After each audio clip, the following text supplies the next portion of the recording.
Sarap. Nakatilaw na ba ka ani? Oh, fried rice na siya nga gibutangan og crab paste ba. Ingani ra na yung pagluto ani, butangan mo og oil, then sibuyas, ug sibulyon, ug ahos. Dina, di ba? Imo ra nang igisa. Imo ra gina ang proseso sa mga fried rice atong himuon. Fried rice mo ni pero nanti mga ingredients nga gibutang ba.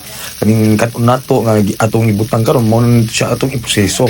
Ato aning ukay-ukayon, ato aning iplastar kay para magisa nato og maayo nga ato ang fried rice nga atong himuon pero kakaiba nga fried rice ni, kinay crab paste.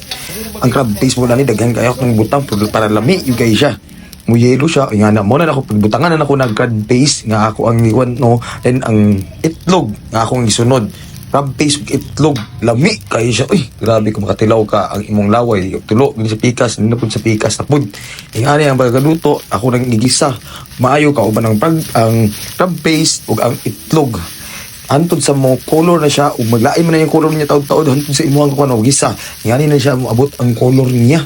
O ingana nga gani yellow na. It means na kay nagnimog maayo.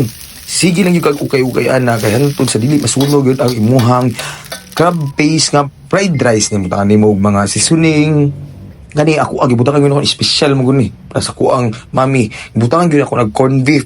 Ang corn beef, ang lami mo ng corn beef food nga akong ibutang magay lasahan na nimo na pa si crab paste, na pa si corn beef nga butang nimo sa para sa mga karne-karne. Nga may karne ba ng corn beef, di ba? Ingana siya ka lami kung ngani yung lutuon.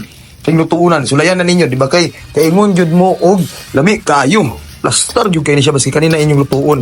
Hindi gid mo magmahay aning lutua kay plastar jud kay ni siya. Mao gini akong ginuto, ning tangan natog sibuyas dahon, on ni siya nga to ang ingredients ng butang. Kani gani ang kulang pagayan dapat na puno siya mga seasoning panada pero wala man tay kuan ato. Ato ana lang ibutang ang ato ang mga ingredients sa kuno mong crab paste kasi nanay crab paste kami gyud kay na ay din apagi corn beef sus. Tinga ana siya kalami. Magani makatilaw ani then iserve na nato ni. Ato naman human, serve na to ni, hatag na to ni sa tuang pinalangga ng asawa, si Jahara o si Mami, ato ni hatag, nalan magtilawan dyan niya para kita yun siya unsa kalami ang ato ang crab paste na fried rice.